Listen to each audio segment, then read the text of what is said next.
전능하신 하나님 말씀 낭송. 적그리스도를 폭로하다.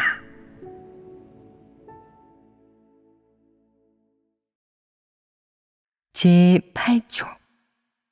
그는 사람들이 진리와 하나님이 아닌 오직 그에게 순종하도록 한다. 2. 어떤 사람은 다른 이가 그의 사역에 개입하고 감독하려 한다는 말을 듣는 순간 어떤 태도를 보이느냐? 감독하시는 건 괜찮습니다. 받아들일게요. 질문해도 상관없고요. 그런데 당신이 정말 감독하시겠다면 저는 이 사역을 진행할 수가 없어요. 손발이 묶인다고요. 결정은 늘 당신이 하면서 저한테는 지시만 따르라고만 하면 저는 그렇게 할 수 없어요. 산 하나에 호랑이 2마리가 살 수는 없잖아요. 이는 일종의 이론이 아니겠느냐. 이는 적그리스도의 이론이다. 이렇게 말하는 사람의 성품은 어떻겠느냐. 적그리스도의 성품이 아니겠느냐. 산 하나에 호랑이 2마리가 살 수는 없다는 게 무슨 뜻이겠느냐. 상부에서 질문하는 것도 안 된다는 것이다. 상부에서 질문하지 않으면 내 행동이 진리에 위배되지 않는단 말이냐. 질문하면 내가 잘못을 저지를 것이란 말이냐. 상부에서 사역을 망치겠느냐. 상부에서 사역을 지도하거나 사역에 대해 질문하고 감독하는 것이 사역을 더 잘하게 하기 위해서겠느냐, 아니면 더 못하게 하기 위해서겠느냐. 더 잘하게 하기 위해서입니다. 그럼 어째서 더 좋은 결과를 받아들이지 못하는 사람이 있는 것이냐? 적그리스도의 성품에 지배받기 때문입니다. 그렇다. 그게 바로 적그리스도의 성품 때문인데 자신도 어쩌지 못하는 것이다. 다른 사람이 그가 책임지는 사역에 대해 질문하면 그는 자신의 이익과 지위, 권력을 다른 사람과 나눈다고 생각해서 언짢아하고 자신의 계획과 절차가 엉클어진다고 생각해서 불편해한다. 그래서야 되겠느냐. 상부에서 그와 협력할 사람을 발탁하면 그는 이렇게 생각한다. 난 저 사람을 쓸 생각이 없었는데 상부에서는 저 사람이 좋다고 우기면서 발탁해버렸어. 마음이 불편한데 어떻게 그와 협력하고 함께 사역하지? 상부에서 그를 쓴다면 난 때려치울 거야. 입으로는 그렇게 말하지만 그가 정말 실제로 지위를 내려놓을 수 있겠느냐?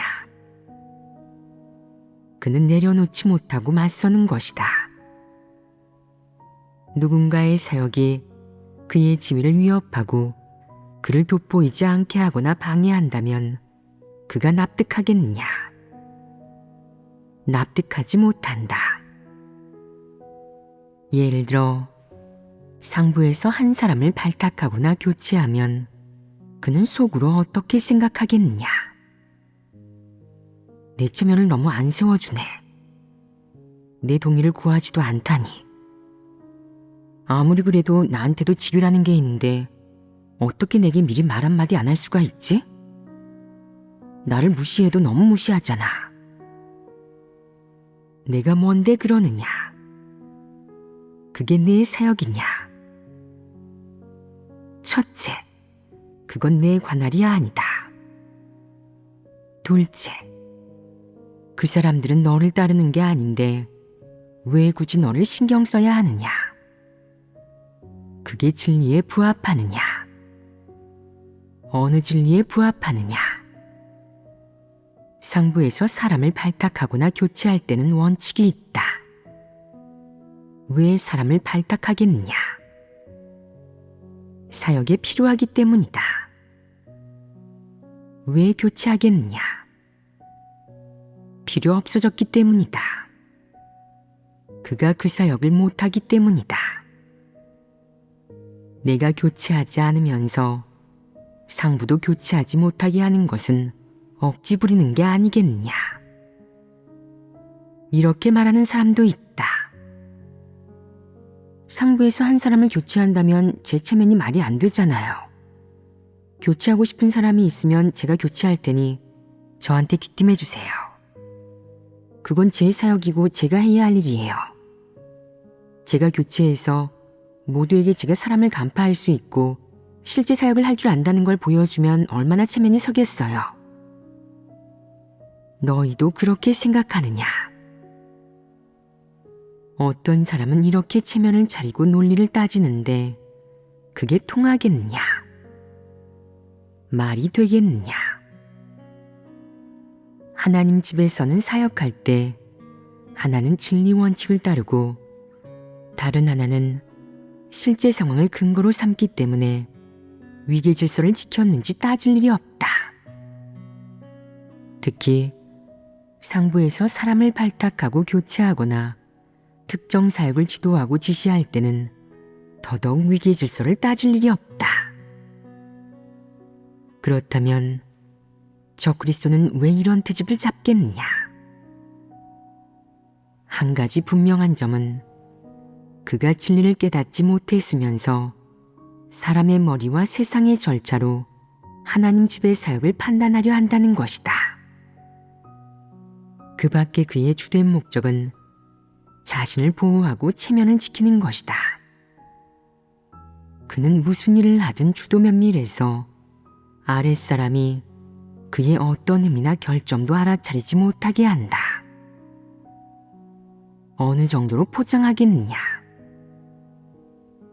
그는 남들에게 아무런 폐괴나 결점이 없고 흠잡을 데 없어서 상부에서 쓰거나 형제자매가 뽑기에 합당한 완벽한 사람으로 보이게 한다. 그는 그러고 싶은 것 아니겠느냐? 이는 적그리스도의 성품이 아니겠느냐? 이게 바로 적그리스도의 성품이다. 방금 우리는 다른 이가 사역에 개입하고 관여하고 감독하는 것을 허락하지 않는 적그리스도의 주된 모습 중 한 가지를 교제했다.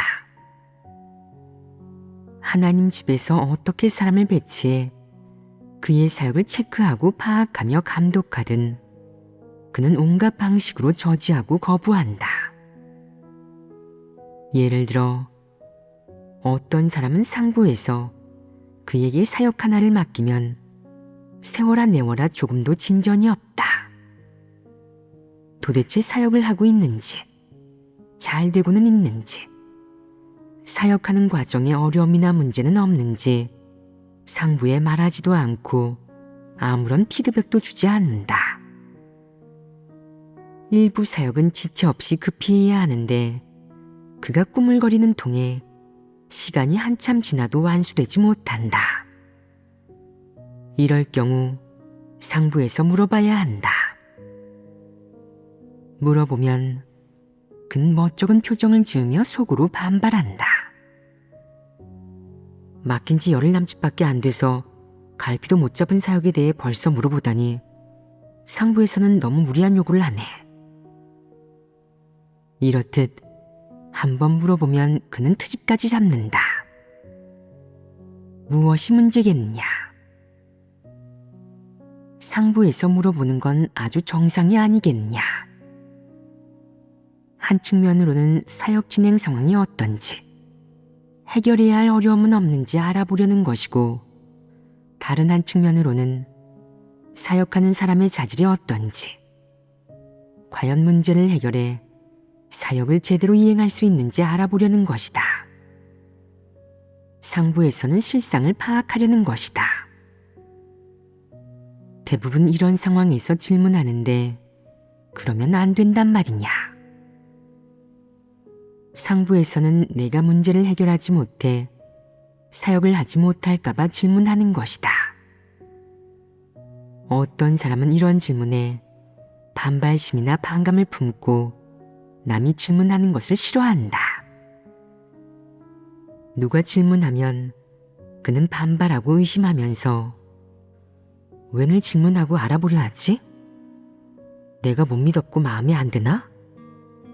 나를 못 믿겠으면 쓰지를 말든가. 라는 생각만 한다. 그는 상부에서 질문하고 감독하면 이야기는커녕 반발심만 갖는다.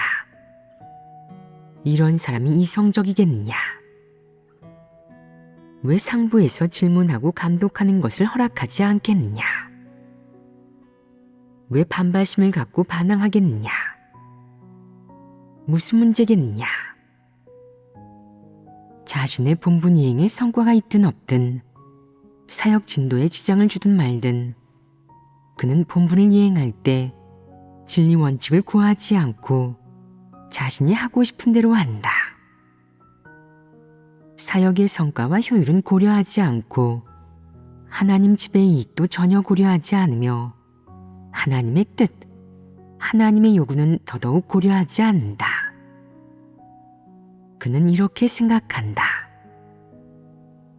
나는 본분을 이행할 때 나만의 방법과 전략이 있으니 내게 너무 구체적이고 무리한 요구는 하지 마. 난 본분을 이행하는 것만으로도 충분하다고. 너무 피곤하고 고통스러운 건 질색이야. 그는 상부에서 사역에 대해 질문하고 알아보는 것을 이해하지 못한다. 그는 무엇이 부족해서 이해하지 못하겠느냐? 순종이 부족하지 않겠느냐? 책임감과 충성심이 부족하지 않겠느냐? 본분을 이행할 때 정말 책임질 수 있고 충성심이 있다면 상부에서 사역에 대해 질문할 때 그가 배척하겠느냐? 그는 이해할 수 있을 것이다. 그가 정말로 이해하지 못하는 경우는 하나뿐이다. 그가 본분을 직업이나 밥벌이로 삼아 미천을 챙길 뿐 아니라 이행한 본분을 상을 받는 조건이나 카드로 여기면서 체면이 서는 일만 하고 상부를 건성으로 대하며 하나님의 부탁을 결코 자신의 본분이나 의무로 삼지 않는 것이다. 그래서 상부에서 사역에 대해 질문하거나 감독하면 그는 반감이나 반발심이 드는 것이다. 그렇지 않겠느냐? 이런 문제가 어디에서 비롯되겠느냐? 문제의 본질이 무엇이겠느냐? 이 사역을 대하는 그의 태도가 잘못됐다. 그는 육적인 안락함과 편안함, 자신의 지위와 체면만 고려하고 사역 성과와 하나님 집의 이익은 고려하지 않으며 진리 원칙대로 일을 처리하기를 전혀 구하지 않는다. 만약 그에게 정말로 양심과 이성이 조금이라도 있었다면 상부의 질문과 감독을 이해해서 속으로 이렇게 생각했을 것이다. 상부에서 질문해줘서 다행이야. 그러지 않았다면 난 계속 내 뜻대로 행동하다가 사역 성과에 지장을 줬을 거야. 어쩌면 사역을 망칠 수도 있겠지. 상부에서 교제도 하고 검사도 하니까 실제 문제가 진짜로 해결됐어. 정말 잘 됐어. 이는 그가 책임지는 사람이라는 뜻이다. 그는 자신이 혼자 사역을 맡았다가 만에 하나 실수나 허점이 생겨서 하나님 집 사역에 메울 수 없는 손실을 입혀 책임을 감당할 수 없을까봐 걱정하는 것이다. 이는 일종의 책임감이 아니겠느냐. 이는 책임감이자 충성을 다하는 모습이다. 사역하면서 질문을 못하게 하는 사람은 마음속으로 어떻게 생각하느냐. 어차피 이 사역은 내게 맡겼으니 내 일이야. 내 일은 내가 결정해. 남이 관여할 일이 아니라고. 그는 혼자 생각하고 자기 성질에 따라 하고 싶은 대로, 자신에게 유리한 대로 한다. 누구도 물어보거나 실상을 알려고 들지 못하게 한다. 그 일은 어떻게 됐어요?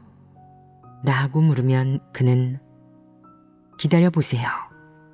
라고 말하고 진행 상황은 어때요? 라고 다시 물으면 그는 거의 다 됐어요. 라고 답한다. 그는 묻는 말에 단답형으로만 대답한다.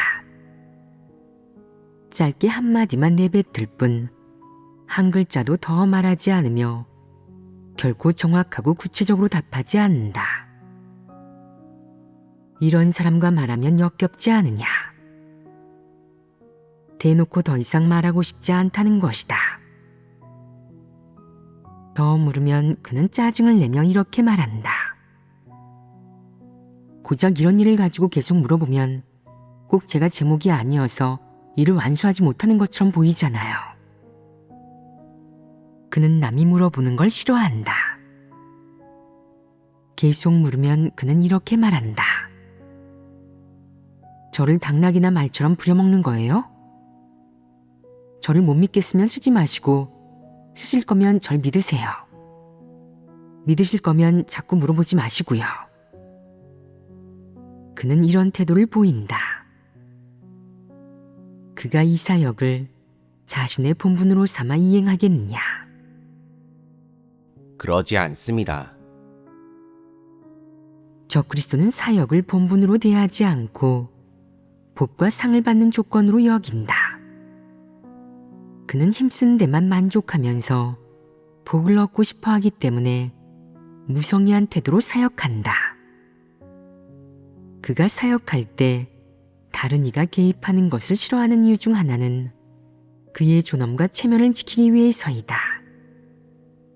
그는 그가 이행하는 본분과 사역이 모두 그 자신에게 귀속되는 사적인 일이라고 생각해서 다른 이가 개입하는 것을 허락하지 않는다. 또 다른 이유는 만약 사역을 잘하면 공적을 명분으로 상을 기대할 수 있지만 다른 이가 개입하면 공로가 그 혼자만의 것이 아니게 되기 때문이다. 그는 자신의 공로를 남에게 뺏길까 봐 걱정돼서 다른 이가 그의 사역에 개입하는 것에 절대 동의하지 않는 것이다. 적그리스도는 이기적이고 비열한 사람이 아니겠느냐. 그는 어떤 본분을 이행하든 자신의 사적인 일을 처리하듯 한다.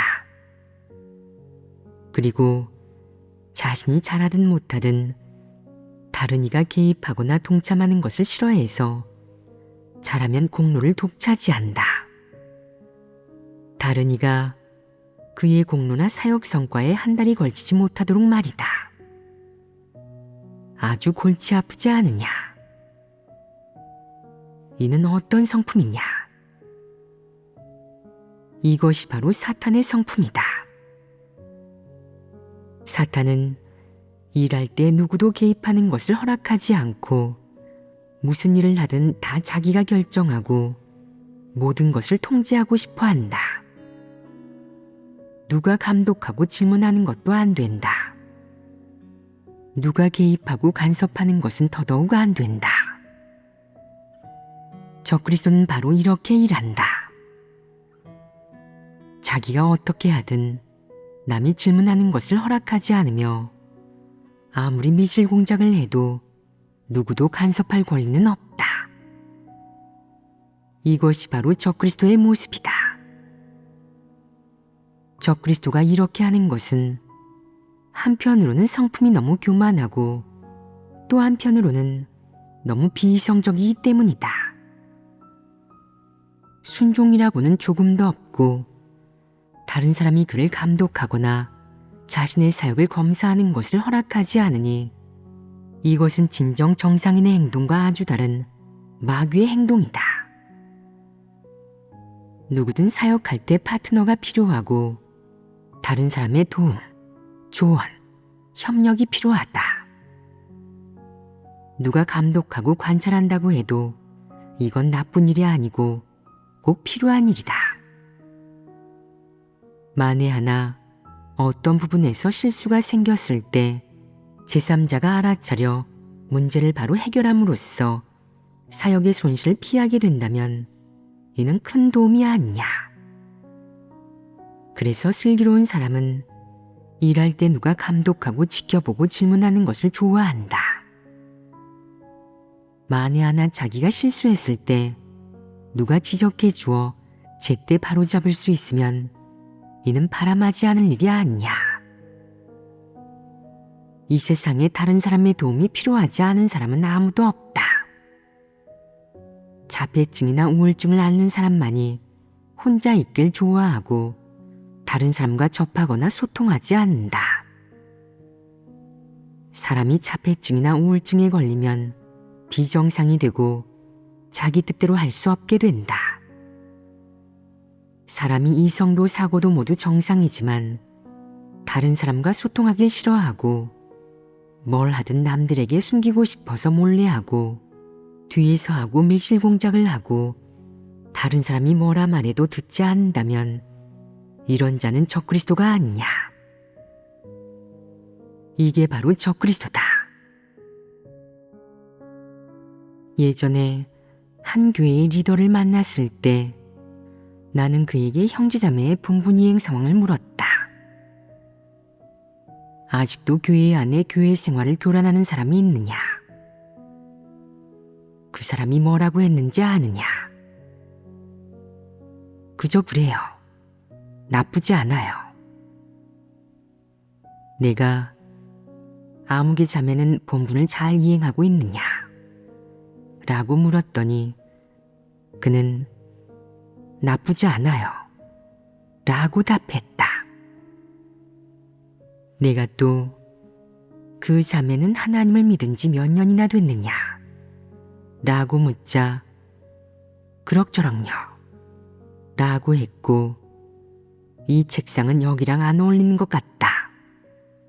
다른 데로 옮겨야겠다. 라고 말하자 생각해 볼게요. 라고 답했다. 이 밭에 물 좀 줘야 하지 않겠느냐? 라고 했더니 얘기해 볼게요. 라고 했고 이 밭에 올해는 이 작물을 심었는데 내년에도 이걸 심는 거냐? 라고 묻자 우리 의사결정팀에서 계획이 있어요. 라고 했다. 이게 그의 대답이다. 듣고 나니 어떤 느낌이 드느냐?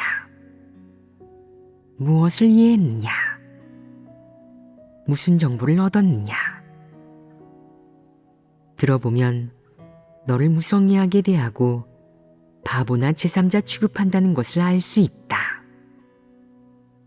대체 누가 제3자인지 그는 모르고 있다. 이방인은 이런 것을 두고 주객전도나 주제 파악도 못한다고 한다.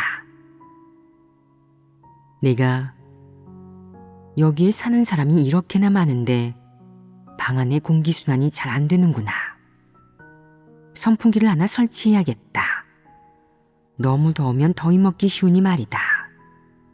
라고 했더니 그는 상의해 볼게요. 라고 답했다. 내가 그에게 무슨 일을 말하든 그는 항상 상의해보고 얘기해보고 생각해봐야 한다. 내가 무슨 일을 안배하고 무슨 말을 하든 그에게는 무의미하다. 내 말이 그에게는 안배도 명령도 아니라서 그가 이행하지 않는 것이다. 그럼 그는 내 말을 무엇으로 간주했겠느냐? 참고할 제안으로 간주했습니다. 내가 그에게 참고할 제안을 했느냐? 아니다. 나는 그에게 마땅히 그렇게 해야 하고 반드시 그렇게 해야 한다고 알려주었다. 설마 그가 알아듣지 못했겠느냐? 알아듣지 못했다면 그는 얼간이고 자신의 신분이 무엇인지 무슨 본분을 이행하는지 모르는 것이다. 그렇게나 많은 사람이 살고 있는 방 안에 에어컨도 없고 통풍도 되지 않는데 선풍기마저 달지 않다니 지능이 어찌 그 모양이냐. 당장 집으로 돌아가거라. 너는 폐물이다. 하나님 집의 폐물은 필요 없다. 사람은 모든 것을 알 수는 없지만 배울 수는 있다. 나는 모르는 일이 있으면 어떻게 하는 게 좋을지 제안해 보라며 다른 사람과 상의한다. 누가 어떻게 하는 게 좋겠다고 하면 나는 그래, 네 생각대로 하여라. 어차피 나도 어떻게 할지 생각해 놓은 것은 없으니 네 생각대로 하려무나. 라고 한다. 이것이 정상인성의 사유가 아니겠느냐. 어울린다는 건 이런 것이다. 사람과 사람이 어울릴 때는 우열을 가리거나 누구의 위신이 서는지, 누가 누구 말을 따르는지 따지지 마라.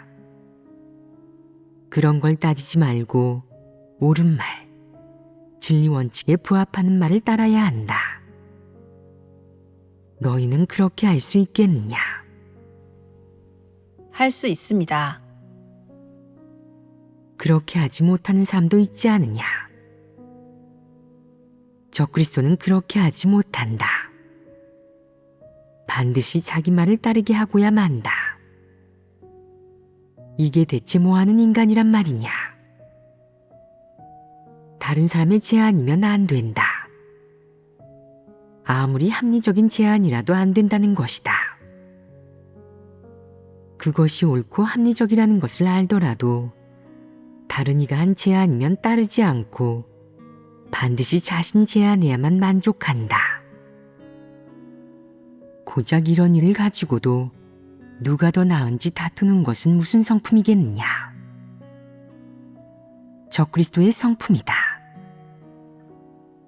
그는 지위와 명망, 체면을 지나치게 중시한다.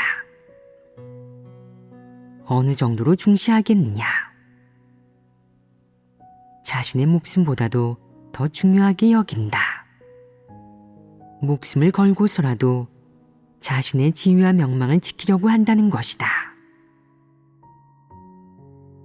적그리스도 부류의 사람은 무슨 사역을 하든 다른 사람이 개입하고 관여하고 감독하는 것을 허락하지 않는다. 허락하지 않는다. 에도 몇 가지 태도가 있다. 하나는 아예 내 사역을 간섭하지도 관여하지도 감독하지도 마세요. 내가 무슨 사역을 하든 내가 책임져요. 나도 사리분별이 있다고요. 다른 사람의 간섭 따위 필요 없어요. 라며 거절하는 것이다. 이런 것은 직접적인 거절이다. 또 하나는 좋아요. 사역을 어떻게 할지 우리 교제해 봅시다. 라고 말하며 겉으로만 받아들이는 것이다. 하지만 실제로 상대가 자기 사역에 관해 물으며 파악하려 하거나 문제를 제기하고 건의하려고 하면 어떤 태도를 보이느냐? 받아들이지 않습니다. 맞다. 온갖 이유와 핑계를 대며 다른 사람의 건의를 거부하고 틀린 것은 옳다고, 옳은 것은 틀리다고 말하며 아예 받아들이지 않는다. 사실 속으로는 그렇게 말하는 것이 억지고 허풍이고 이론이며 상대가 말한 것만큼 실제적이지 않다는 것을 알고 있다. 하지만 자기 지위를 지키기 위해 자기가 틀리고 상대가 옳다는 것을 분명히 알면서도 상대의 옳은 것을 틀린 것으로, 자기의 틀린 것을 옳은 것으로 바꾸어 계속 실행한다. 그런 자는 옳은 것, 진리에 부합하는 것이 자기 선에서 관철되고 실행되는 걸 허락하지 않는다. 이는 교회의 사역을 어린애 장난이나 농담으로 여기는 것 아니겠느냐. 이는 관여와 감독을 받아들이지 않는 것 아니겠느냐. 그가 허락하지 않는다고 해서 제 사역에 개입하지 마세요. 라고 노골적으로 말하는 것은 아니다. 그는 겉으로는 그렇게 하지 않지만 그의 마음가짐은 그렇다. 그는 겉으로는 꽤나 경건해 보이도록 수완을 발휘해서 저희도 마침 도움이 필요했는데 기왕 오셨으니 저희에게 교제 좀 해주세요. 라고 말한다. 윗선 리더는 그가 진심인 줄 알고 그에게 교제하며 실상을 말한다. 그는 듣고 나서 속으로 이렇게 생각한다. 당신은 그렇게 보는군. 당신과 논쟁을 벌여서 당신의 그런 견해를 반박하고 부정하겠어. 어디 창피 한번 당해보시지. 이게 받아들이는 태도겠느냐? 이것은 무슨 태도이냐? 이는 다른 이가 그가 하는 사역에 개입하고 관여하고 감독하는 것을 허락하지 않는 것이다. 적그리스도는 기왕 그렇게 할 수 있으면서도 왜 받아들이는 태도를 보이며 허상을 보여주겠느냐? 그렇게 사람을 속일 수 있는 것은 그가 몹시 교활하다는 것을 보여준다. 그는 남이 그를 간파할까봐 두려워한다. 특히 이제는 어느 정도 분별력을 갖춘 사람들도 있어서 그가 다른 이의 감독이나 도움을 직접적으로 거절한다면 사람들이 그를 분별하고 꿰뚫어 볼 수 있다. 그러면 그는 체면과 지위를 잃게 되고 앞으로도 리더 일꾼으로 뽑히기 어려워진다. 그래서 윗선 리더가 사역을 검사할 때 그는 받아들이는 척하고 듣기 좋거나 비위 맞춘 말을 해서 모두가 우리 리더는 정말 경건한 데다가 진리도 열심히 구한다니까. 우리의 생명과 교회 사역을 고려하고 본분도 책임감 있게 이행한다고. 그러니까 다음에도 그를 뽑을 거야. 라고 생각하게 한다. 하지만 뜻밖에도 윗선 리더가 가고 나면 적그리스도는 또 이런 말을 한다. 사역을 검사하는 사람이 한 말은 다 옳지만 우리 교회의 상황에는 부합하지 않을 수도 있어요. 교회마다 상황이 다르니까 우리는 그 사람 말을 완전히 따를 수는 없어요. 우리는 실제 상황에 맞게 그 사람 말을 참고해야지 무작정 규례에 맞춰서는 안 돼요. 다들 듣고 나서 그의 말이 옳다고 생각한다. 이는 미혹된 것 아니겠느냐. 적그리스도는 듣기 좋은 말을 하며 다른 이의 감독을 받아들이는 척하지만 곧이어 내부에서 미혹하고 세뇌하는 일을 한다. 이 두 가지를 동시에 진행한다. 그는 수완이 좋지 않으냐? 수완이 매우 뛰어나다.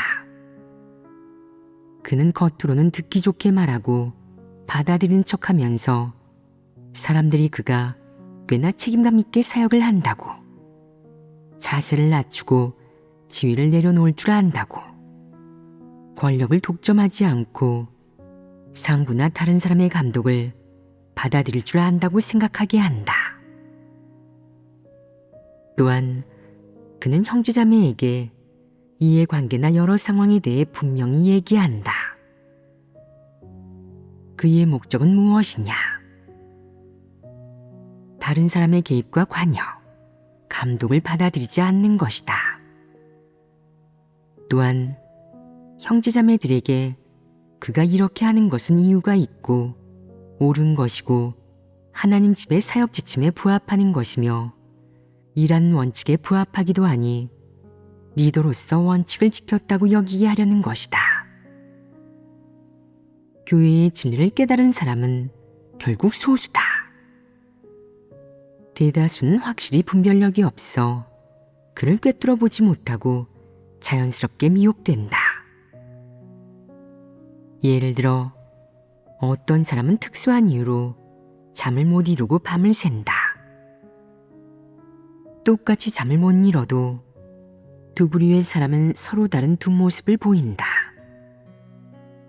한 부류의 사람은 자신이 어젯밤에 한숨도 못 잤다는 사실을 남이 알지 못하도록 낮에 황급히 기회를 엿봐 잠깐 눈을 붙인다. 그건 하나의 상황이자 실제 사정이고 거기에는 별다른 속셈이 없다. 다른 부류의 사람은 식사 때 계속 졸면서 사람들에게 말한다. 어젯밤에 한숨도 못 잤어요. 남들이 왜 못 잤어요? 라고 물으면 그는 온라인 예배 때 사역에 문제가 좀 있는 걸 발견했는데 문제를 해결하느라 한숨도 못 잤어요. 라고 말하며 자신이 밤을 새웠다는 사실을 끊임없이 퍼뜨린다. 그가 마지못해 밤을 새웠느냐? 그는 왜 사람들에게 설명하려는 것이겠냐? 그 설명 안에는 이유가 있지 않겠느냐? 그의 목적은 무엇이겠느냐? 그는 혹시라도 남들이 알지 못할까봐 그 일을 만천하에 알리려 한다. 모든 사람에게 그가 밤새 잠도 못 자고 고생했다고, 그는 하나님을 믿으면서 기꺼이 대가를 치르며 안위를 누리지 않는다고 알려서 형제자매의 동정과 인정을 받으려는 것이다. 그는 이 정도 거칠애만으로도 인심을 사서 남들이 그를 우러러보게 할 수 있고 사람의 마음 속에서 위신을 세울 수 있다. 일단 지위가 생기면 말의 권위가 생기는데 말의 권위가 생기면 지위가 가져오는 특별한 대우를 누릴 수 있지 않겠느냐. 그는 그 기회를 잘 잡지 않았느냐. 너희는 밤새 잠을 못 이루거나 밤을 새우면 남에게 말하느냐. 말한 적이 있습니다. 무심결에 말했느냐, 아니면 속셈을 품고 말했느냐. 몇몇 사람에게만 얼떨결에 말했느냐, 아니면 여기저기 떠벌리고 널리 알렸느냐. 얼떨결에 말했습니다. 얼떨결에 말하는 것에는 속셈이 없고 그것은 성품 문제와도 관련이 없다. 일부러 말하는 것과 무심결에 말하는 것은 분명 그 성질의 차이가 있다. 적그리스도가 행동할 때 다른 이의 개입과 관여를 표면적으로 받아들이든 아니면 직접적으로 거절하든 결국 방식이 어떻든 그들이 그렇게 행동하는 동기는 무엇이겠느냐. 지위와 권력을 붙잡고 놓지 않는 것이다. 이런 동기가 아니겠느냐. 그렇습니다. 그렇다. 가까스로 얻은 권력과 지위, 위신을 결코 아무렇게나 무심코 사라지게 할 수 없고 누가 그의 사역에 개입하고 관여하여 그의 세력과 권력을 약화시키게 둘 수 없는 것이다. 그들은 본분 하나를 이행하거나 사역 하나를 받아들이는 건 별다른 본분도 아니고 별다른 의무를 다할 필요도 없어. 그저 어느 정도 권력을 갖추고 수하에 사람을 좀 두는 거지. 권력이 있으면 누구에게 의견을 구할 필요 없이 스스로에게 결정할 수 있는 기회와 권력이 있는 거야. 라고 생각한다. 그들은 이런 태도로 본분을 바라본다. 또 어떤 사람은 사역할 때 상부에서 문의하면 형식적으로 거칠에만 하고 건성으로 몇 가지 일만 물으면서 진리를 구하는 사람인 척한다. 예를 들어 누가 눈에 띄게 방해하고 교란하는 행동을 하면 그는 그런 사람을 처리해야 하는지 상부에 묻는다. 이는 그의 본분에 속하는 일이 아니겠느냐. 그가 상부에 묻는다는 건 무슨 뜻이겠느냐. 허상을 보여주려는 것이다. 그런 일조차도 묻는다는 것은 자신이 빈둥거리지 않고 사역하고 있다는 증거라는 것을 보여주려는 것이다. 이는 그저 허상을 만들어 미혹하는 것일 뿐이다. 사실 그의 마음속에도 어떻게 진리를 교제해 해결해야 할지 모르는 실제 문제들이 있고 어떤 원칙을 실행해야 할지 모르거나 사람을 처리하는 측면과 사물을 처리하는 측면에서 모두 간파하지 못하는 부분들도 있지만 그는 절대 묻지도 구하지도 않는다. 그가 마음속으로도 그런 일들을 확실히 파악하지 못한다면 상부에 물어봐야 하지 않겠느냐. 확실히 파악하지 못하고 간파하지 못했으면서 무작정 하면 결과가 어떻겠느냐. 그가 예측할 수 있겠느냐. 그가 그 책임을 짊어질 수 있겠느냐. 짊어질 수 없다. 그럼 그는 왜 묻지 않겠느냐. 그가 묻지 않는 데는 이유가 있다. 하나는 상부에서 발견할까봐 두렵기 때문이다. 고작 이런 일도 처리하지 못하고 물어보면 자질이 형편없는 거야. 그러면 상부에서 나를 간파하지 않겠어? 또 다른 이유는 만약 물어봤을 때 상부의 결정이 그의 관점과 충돌하거나 다르면 취사 선택하기 어렵기 때문이다. 상부를 따르지 않으면 상부에서 그가 사역 원칙을 위배한다고 할 것이고, 상부를 따르면 그 개인의 이익이 손해를 입을 것이기 때문에 그는 묻지 않는다. 그가 묻지 않는 데는 이유가 있지 않겠느냐. 이유가 있다. 그런 이유를 가진 사람은 어떤 사람이겠느냐. 적그리스도이다. 그가 묻는 것이든 묻지 않는 것이든 말하는 것이든 마음속으로 생각하는 것이든 그는 진리를 구해 원칙대로 대하지 않고 모든 일에서 자신의 이익을 최우선시한다. 상부에 질문하거나 알릴 수 있는 일들이 무엇인지, 상부에 전혀 알리고 싶지 않은 일들이 무엇인지 그는 스스로 마음속에 계획을 세우고 범위를 정해서 두 부류로 나눠놨다. 눈에 띄지 않고 그의 지위를 위협하지 않는 일에 대해서는 건성건성 말하며 상부에 무성의하게 대응하고, 그의 지위를 위협할 수 있는 일은 단 한마디도 언급하지 않는다. 만약 상부에서 물으면 어떻게 하겠느냐. 몇 마디 말로 적당히 둘러댄다. 좋아요. 저희가 상의해 볼게요. 더 찾아볼게요. 라며 두말 없이 동의하고 조금도 반항하려 하지 않는다. 이렇게 겉으로는 꽤나 순종적이지만 사실 마음속으로는 다른 궁리를 하고 있다. 상부에서 결정권을 가지게 할 생각도, 상부의 의견을 구해 상부에서 결정하게 하거나 상부의 어떤 길을 구할 생각도 없다. 그는 그렇게 할 생각이 없다. 상부에서 개입하거나 아는 것을 원하지 않는다. 그럼 상부에서 알게 되는 순간 그에게 어떤 위협이 가해지겠느냐. 지위가 위태로워집니다. 지위가 위태로워질 뿐 아니라 그의 계획과 목적이 실현되지 못한다. 그럼 그는 더 이상 당당하게 악을 행할 수 없게 되고 공개적으로 노골적으로 당당하게 자신의 계획에 따라 행하지 못하게 된다. 그는 이런 문제에 직면하게 된다. 그럼 어떻게 해야 그에게 유리한지 그가 알아차릴 수 있겠느냐. 그에게는 분명 생각과 계획이 있다.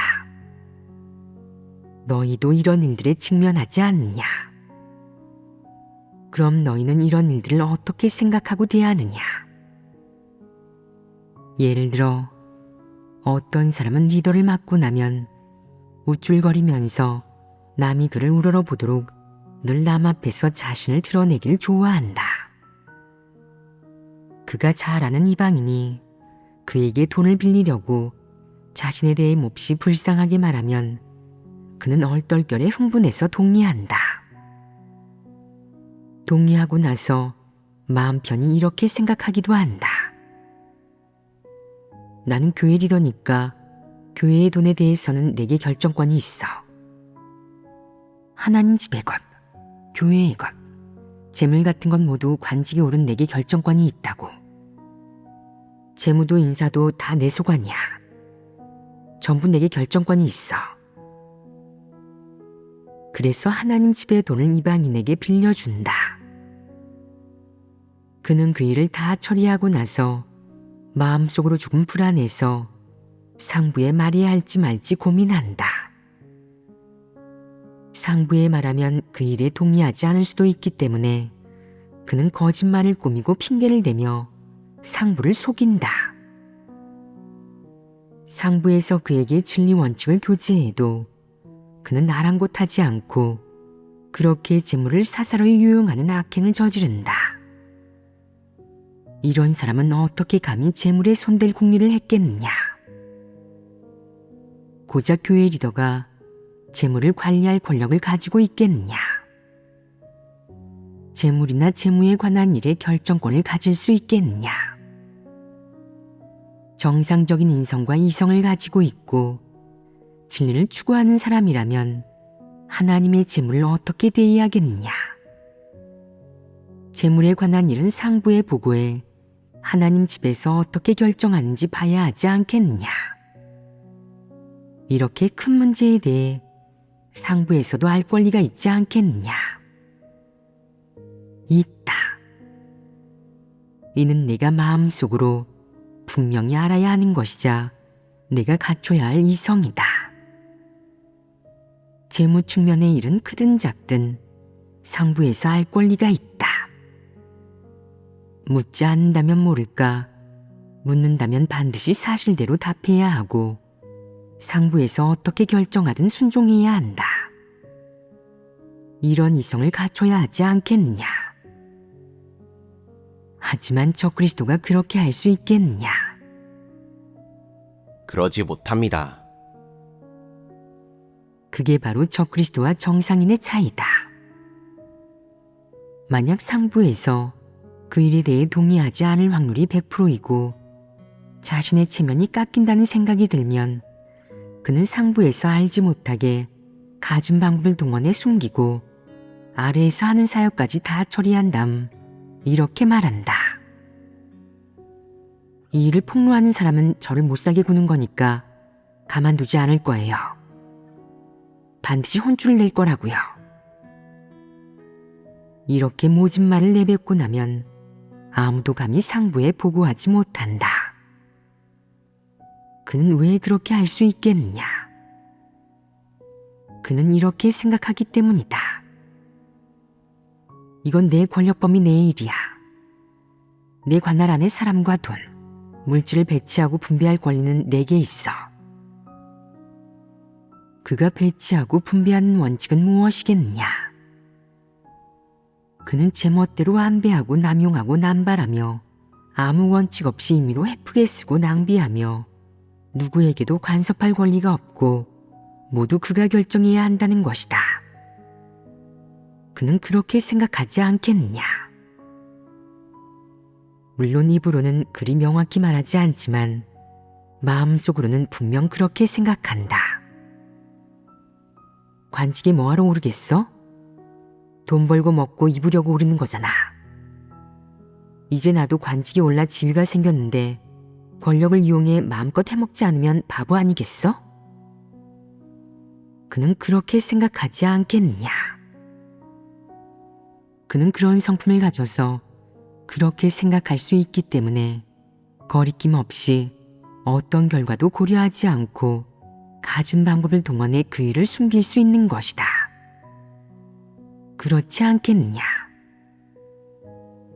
그는 그 일이 옳은지 그른지, 어떻게 해야 적합한지, 원칙이 무엇인지는 따져보지 않는다. 그는 그런 것들은 고려하지 않고 누가 그의 이익을 보장할지만 고려한다. 적그리스도는 음험하고 이기적이고 비열하다.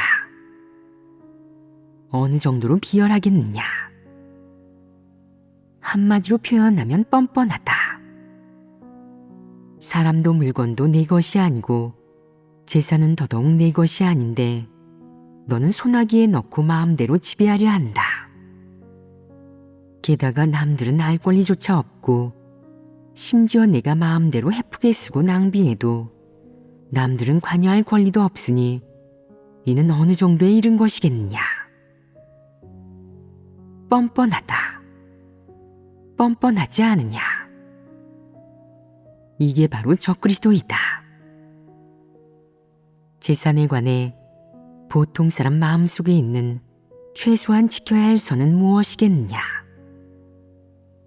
이건 하나님의 재물이고 재물은 하나님 선민이 하나님에게 바친 것이니 하나님에게 속한다는 것이다. 쉽게 말해 사유재산이라고 하며 하나님에게 속하지 공공이나 어느 개인에게 속하지 않는다. 하나님 집의 주인이 누구냐? 하나님입니다. 그렇다. 하나님이다. 그럼 하나님 집에는 무엇이 포함되겠느냐? 여러 교회의 하나님 선민과 모든 교회 용품, 재물이 포함된다. 이 모든 것들은 다 하나님에게 속하지 절대 개인에게 속하지 않으며 그 누구도 점유할 권리가 없다. 적그리스도가 과연 그렇게 생각하겠느냐? 그는 재물은 관리하는 사람 것이자 손에 넣을 기회가 있는 사람 것이며 리더에게 누릴 권리가 있다고 생각한다. 그래서 그는 줄곧 있는 힘을 다해 지위를 추구했고 지위를 얻고 나서 드디어 소원을 성취했다. 그는 왜 지위를 추구하겠느냐?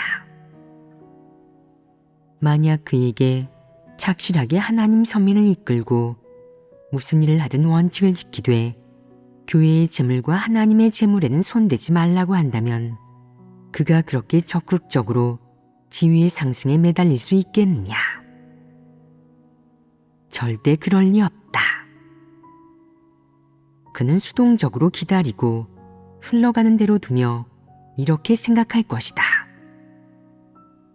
난 뽑히면 할 거야. 본분을 잘 이행할 거라고. 하지만 날 뽑지 않는다면 누구에게도 아첨하지 않을 거고 그 일에 대해서는 한마디 말도 아무 일도 하지 않을 거야. 적그리스도는 리더가 되면 교회의 모든 재물을 지배하고 누릴 권리가 생긴다고 생각하기 때문에 지위를 얻고 지위가 가져오는 모든 것을 누리기 위해 뻔뻔할 정도로 골머리 썩이며 지위의 상승에 매달린다. 뻔뻔한 건 무엇이겠느냐? 파렴치한 일을 하는 게 바로 뻔뻔한 것이다. 누가 그렇게 하는 건 너무 파렴치해요 라고 해도 그는 신경 쓰지 않고 속으로 생각한다. 뭐가 파렴치해? 지위를 싫어하는 사람도 있나? 지위를 가진 기분이 어떤지 당신이 알아? 돈을 통제하는 기분이 어떤지 당신이 알아? 그게 얼마나 즐거운지 당신이 알아? 그런 우월감을 당신이 알아? 직접 느껴봤어? 이게 바로 적그리스도 마음속 지위에 대한 견해이다. 적그리스도는 지위를 가지는 순간 모든 것을 통제하려 한다. 그는 하나님의 재물도 자신의 손에 쥐고 통제하려 하고 교회의 사역의 어느 부분에 돈을 쓸지도 자신이 결정하려 한다. 그는 절대 상부에 문의하지 않는다. 그는 하나님 집 재산의 주인이 되고 하나님 집은 그의 집이 되어 그에게 결정하고 지배할 권리, 마음대로 이 사람 저 사람에게 주고 모든 지출을 지배할 권리가 생긴다. 그들은 하나님의 재물을 대할 때 결코 조심스럽고 신중하게 원칙대로 일을 처리하지 않고 돈을 물쓰듯 쓰며 자기 마음대로 결정한다. 이런 사람이 바로 전형적인 적그리스도이다.